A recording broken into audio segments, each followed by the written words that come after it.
যা বিয়ে না বল করলে তাহলে কিভাবে আমি আপনার সবকিছু সব চাওয়া আমি পূরণ করে দিই কিভাবে? ঠিক ওর আছে, অধিকার আমার আছে বলে তো সেই কারণে। যা বলতেছো আমার কাছে বলতেছো, এসব কথার বাইরে কখনো বলিও না, বুঝছো? আমার চাওয়া পূরণ না করলে আমি সবকিছু বলে দিব। আহ, আপনি যে হাসিনার নিজের লোক ওইটা আমি কখনো দেখবো না, আহ, এই কথাটা মাথায় রাখেন। হ্যাঁ, আর একটা সুসংবাদ আছে তোমার জন্য। কি সুসংবাদ আমাকে জানাইবেন তাপস ভাই? হ্যাঁ লিজা। হ্যাঁ, আপনি যে কালকে কমিটির দল গঠন করলেন, আমি তো অফিসে গিয়েছিলাম, যাই তো ওখানে লিস্ট দেখলাম, লিস্টে আমার কোনো নাম দেখলাম না। আপনি না আমাকে বলছিলেন লিজা তোমার একটা বড় পদ দিয়ে দেবো, তুমি আমার সব কথা মতো কাজ করো। আমার নাম তো কোথাও খুঁজে পেলাম না, কেন তাপস ভাই? কেন, কমিটি তো করা হয়েছে। এখন কমিটির ভিতরে তো একটু ঝামেলা হয়েছে, কমিটিটা তোমাকে রাখা হয় নাই। এই ঝামেলাটা কে করছে? ঝামেলাটা কি আমি করছিলাম যে এই জন্য আমার নামটা বাদ দিয়ে দিয়েছেন?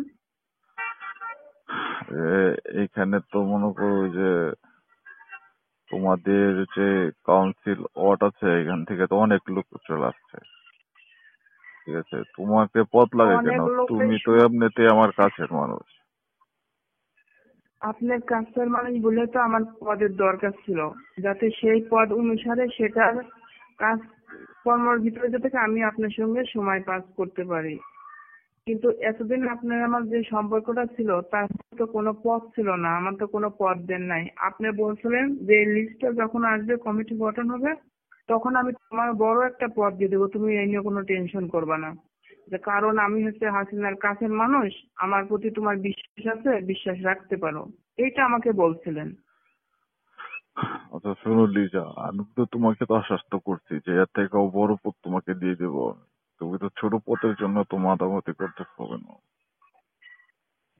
তাপস ভাই, আসলে আপনি আমাকে যা বোঝাচ্ছেন আমি তো বুঝতে পারছি, যেখানে আমার কোনো নামই নাই সেখানে আপনি আমার কি পদ দিয়ে দিবেন বলেন? আমি আপনাদের জন্য কি করছি না? আপনি আমাকে যখন যেখানে ব্যবহার করার করছেন ঘরের স্ত্রীর মতো, যখন যেখানে ডাকছেন রাত নয় দিন নয় ঘন্টার উপর ঘন্টা আমার সঙ্গে সবকিছু করছেন। শুধু আমাকে একটা আশায় দেখাইছেন তোমাকে বড় পদ দিয়ে দেব, তোমাকে অনেক বড় কাজ দেবো, তোমার অনেক সুযোগ সুবিধা করে দেব। কই, আমি তো কিছুই পাইছি না আপনার কাছে। আচ্ছা তুমি ওয়ার্ড কাউন্সিলে পদ দিয়ে কি করবো? তুমি তো, এ তো ছোট একটা পদ। আর আমি তাপস, তো তুমি কোন পর্যায়ের লোক সেটা তো তুমি জানো। আপনি বড় পর্যায়ে আছেন সেই কারণে তো আপনার কাছে আমি বড় কিছুই আশা হ্যাঁ, করছিলাম। হ্যাঁ, তুমি কারণ যে একটা, ছোট থেকে তো মানুষ বড় জায়গায় ওঠে, বড় হ্যাঁ, হইতে হলে উপরে উঠতে হয়, ছোট থেকে বড় হইতে, হ্যাঁ, কিন্তু আমি তো তুমি যে সেইটা একটা, ধরেই উপরে উঠতে চাইছিলাম। তুমি যে একটা কথা বললা যে ঘরের স্ত্রীর মতো তোমার সাথে খেলাধুলা করছি, এই জন্যই তো তোমাকে ছোট পদ দিইনি, তোমাকে বড় পদ দেবার জন্য রেখে দিছি। আর আওয়ামী লীগ যতদিন আছে আমাদের পাওয়ার তো থাকবে, বুঝো না কেন? হ্যাঁ, পাওয়ার থাকবে। পাওয়ার যতদিন ম্যাডাম আছে ততদিন পাওয়ার থাকবে। আর তারপরেও আপনি হচ্ছে ম্যাডাম মানুষ, আপনার তো পদ থাকবেই, আপনার শক্তি সবকিছুই সবসময় কাজ করবে, কিন্তু আপনি সীমার দেখেন। আর সীমা আপনার জন্য কি করছে? নাই আপনার জন্য টাকা খরচ করছে, আপনারা অনেক টাকা দিয়েছে, তার বিনিময়ে আপনি ওকে বড় একটা পদ দিয়ে দিলেন। আমি কি করি নাই, সীমা কি করছে আপনার জন্য আর আমি কি করছি? শুনো লিজা, সীমার বিষয়টা আলাদা। সীমা হচ্ছে ওয়ার্ডে কাজ করে, আর তুমি তো ওয়ার্ডে কাজ করো না, তুমি তো আমার সাথে কাজ করতেছো। তোমাকে আমি সিটি কর্পোরেশনের ভিতর বড় একটা পোস্টে দিয়ে দেবো, বুঝছো? শুধু শুধু আপনি আমাকে আশা দিয়ে রাখছিলেন এতদিন যে কমিটি গঠনের সময় তোমার নামটা ফার্স্টে দিয়ে দেবো, এইটাই বলছিলেন। এখন সীমাকে ভালো পদে দিয়ে দিলেন, এখন আমাকে বলছেন যে তো আমি তোমাকে পরে আবার পদ দেবো। এটা সমস্তই আপনার মিথ্যা কথা। তারপর যাই একটা জিনিস মনে করেন, ঠিক আছে? কারণ আমি আপনাকে অনেক বিশ্বাস করছিলাম, আপনি আমার এইভাবে যে ঠকাইবেন আসলে আমি বুঝতে পারি নাই। আমি আপনার জন্য অনেক কিছু করছি, আমার ফ্যামিলির সঙ্গে মিথ্যা কথা বলে, মিথ্যা আশ্বাস দিয়ে তাদের সঙ্গে ছয় নয় করে আপনার কথা মতো কাজ করছি, রাত নয় দিন নয় একভাবে কাজ করে গিয়েছি। হুম, আচ্ছা, সমস্যা নেই তোমার। শোনো লিজা, এখন বিষয়টা তুমি যেভাবে দেখতেছো, আমি তোমাকে আমার কাছে রেখে দিব। তুমি ওয়ার্ডে কাজ করবা না আমার কাছে কাজ করবা, সেটা বলো তো। আমি এতদিন তো আপনার হয়েই কাজ করছি, আমি কি ওয়ার্ডের কাজের কোনো কখনো লোক করছিলাম? আপনি তো আমাকে বলছিলেন তোমাকে ভালো একটা পদ দিব, তুমি আমার হয়ে কাজ করো। আচ্ছা, হ্যাঁ, আমি তোমাকে সেই যদি মতোই আমি আপনার হয়ে কাজ করছি, ঘরের তোমাকে যদি ওয়াইফের মতো আমি আপনি আমাকে ব্যবহার করছেন। করে আচ্ছা, তোমাকে যদি সিটি কর্পোরেশনের ভিতরে আমি ভালো একটা পোস্টে দিয়ে দিই, সেটা কি ভালো হবে?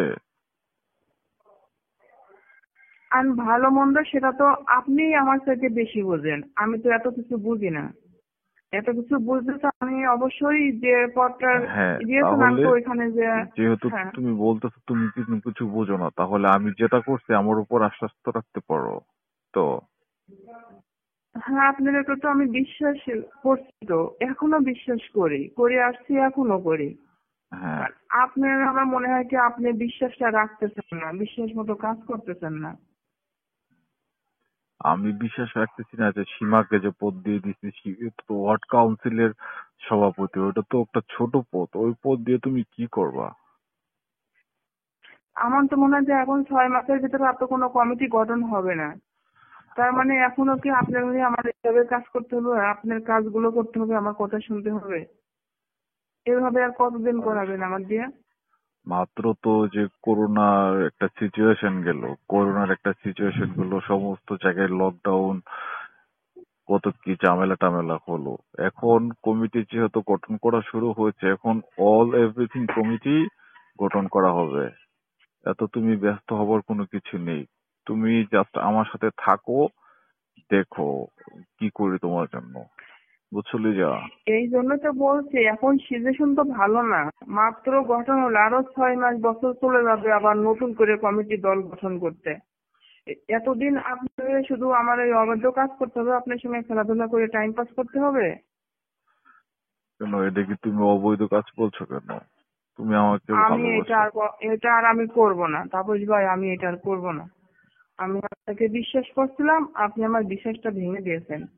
আপনি শেখ হাসিনার কাছের মানুষ বলে আপনি অনেক কিছু, মানে আমি কি আর বলবো, এত কিছু বলতে চাচ্ছি না, যে আপনি সেই ইস্যুতে সেই ক্ষমতায় আপনি অনেক কিছু করতে চান, কিন্তু আসলে এটা ঠিক না। আর আমাকে লিজা, এভাবে ঠকাইলেন, তুমি আমি তো কখনো ভাবতে পারি নাই আপনি আমাকে এভাবে ঠকাইবেন এত আশা দিয়ে রাখার পরে। তোমার সাথে সম্পর্ক তো আমার এক দুই দিনের না, অনেক দিন যাবৎ সম্পর্ক, তাই না? এই অনেকদিন ধরেই তো আপনি আমাকে আশা দিয়ে রাখছেন, আর এই জন্য তো আমি জানি যে তাপস ভাই আমাকে কখনো ঠকাইবে না, আমাকে ভালো কিছু দিবে, ভালো কিছু করবে, এই জন্যই তো আমি সবকিছু আপনাকে দিয়েছি উজাড় করে। হ্যাঁ হ্যাঁ, বুঝছি লিজা, আপনার মন জয় করছি। তোমার মাথা গরম হয়ে আছে, বুঝতে পেরেছি। শোনো, তুমি আজকে সন্ধ্যায় আমার সাথে দেখা করো। তোমার না, মাথা আমি আমি আপনার সঙ্গে দেখা করব না, আমি দেখা করব না। তোমার মাথা আমি ঠান্ডা আপনার করার বহুত ব্যবস্থা। আপনার মাথা ঠান্ডা করছি। আপনার মাথা আমি বহুত ঠান্ডা করছি, আমার মাথা এইভাবে ঠান্ডা করতে পারবেন না। আমার লাগবে না কিছু, আপনি আমার কথা মতো কাজ করেন নাই। আচ্ছা, ওয়ার্ড কাউন্সিল দিয়ে তুমি কি করবা? তুমি ওয়ার্ড কাউন্সিল সভাপতি দিয়ে তুমি কি করবা? তুমি ওয়ার্ড কাউন্সিলের সভাপতি আমি হব কেন? আমি তো বড় কিছুই হতে চেয়েছিলাম, সেটাই তো আপনি আচ্ছা ঠিক বলছিলেন। আছে, শোনো, তুই যে সামনে যে নির্বাচন আসতেছে, হ্যাঁ, হুম। হুম। তোমাকে যে সীমাকে বলবো যে সীমা দাঁড়াবে না, তোমাকে ওয়ার্ড হুম। কাউন্সিলে ওইখানে দাঁড় করে দেবো না। তাই? হ্যাঁ হ্যাঁ, ওইখানে নমিনেশনটা আমি তোমাকে পাওয়ার ব্যবস্থা করে দেবো, সীমাকে দেবো না। খুশি তো? ওকে, সে যখন নির্বাচন হবে তখন হবে, সে তখন দেখা হ্যাঁ, যাবে। নির্বাচনের তো আর বেশি দেরি নাই, মাত্র 6 মাস আছে। এই জন্যই তো বললাম এখনো 6 মাস বছর দেরি হবে এই পদটা পেতে, আবার মিটিং মিছিল হবে, আচ্ছা নির্বাচন হবে, তারপরে একটা ব্যবস্থা করবেন আপনি, এটা তো আ- আমি জানি। আচ্ছা, সীমা যে এই পদটা পাইলো, সীমা কি করে ফেলবে? যে ওয়ার্ড কাউন্সিল সভাপতি দিয়ে কি করে ফেলবে সীমা? তারপরে সীমা সিনিয়র হয়ে থাকবে, আমি জুনিয়র হয়ে কাজ করব। আমি আরে ভাই সিনিয়র হয়ে শোনো না, কাজ। সীমা তো আমার অফিসে আসলে, আমার অফিসে যদি সীমা আসে তাহলে সে দাঁড়ায় থাকে, আর তুমি আইসা হায়রা তুমি একটা চেয়ার পাও, তাহলে পাওয়ারটা কার বেশি, তোমার না সীমার বেশি লিজা? চেয়ারটা পাই আপনার কারণে, আপনার সঙ্গে আমি টাইম পাস করি, মজা মাস্তি করি, ওই জন্য চেম্বারে বসে আমরা এই সমস্ত কিছু করি। সেখানে তো সীমার কোনো বেল নাই, এই কারণে আমার চেয়ারটা ছেড়ে দেন। তাহলে তাহলে এবারে দেখে নেও যে সীমার সাথে আমার কেমন সম্পর্ক আর তোমার সাথে আমার কেমন সম্পর্ক লিজা। ওই যে সম্পর্ক তো ওই কারণে, আমি যে আপনার ওয়াইফের মতো কাজ করি, ঘরের বউর মতো সবকিছু আপনার চাওয়া পূরণ করি, এই কারণে আপনি আমার সবসময় ডান হাতে রাখেন, ডান হাত বা হাত সবসময় আপনি ব্যবহার করেন আমার দিয়ে। হুম। তা তুমি এখন, তোমার মাথা এখন গরম হয়ে আছে, তুমি সন্ধ্যায় আমার সাথে দেখা করো, আমি সমস্ত কিছু সামনাসামনি তোমাকে বুঝিয়ে বলতেছি, বুঝছো? জানি না দেখা করতে পারবো কিনা, আমি জানি না। তাহলে হুম। এখন আপনি ভালো থাকেন, লিখে দেন। আপনি চিন্তা ভাবনা করে দেখেন আমার জন্য কি করবেন আপনি। না, তুমি কি সন্ধ্যাবেলা আসবে না? সেটা আমি পরে আপনাকে ফোন দিয়ে জানাবো, এখন আমি বলতে পারছি না, এখন আমার মেজাজটা গরম। হুম, তোমার মেজাজ গরম। আচ্ছা, তুমি যেভাবে আমার সাথে মেজাজ দেখাচ্ছ, তোমার ভাবিও তো আমার সাথে এরকম মেজাজ দেখায় না। হ্যাঁ। ভাবি কি? ভাবি লাগে গে? আমি তো আপনার আমি তো আপনার প্রথম স্ত্রী। ভাবি কিনা? তুমি আমার প্রথম স্ত্রী। হুম। তোমাকে কি আমি আমার বিয়ে অধিকার করেছি? বেশি আপনার প্রতি। তোমাকে কি আমার আমি অধিকার বেশি। তোমাকে কি আমি বিয়ে করছি?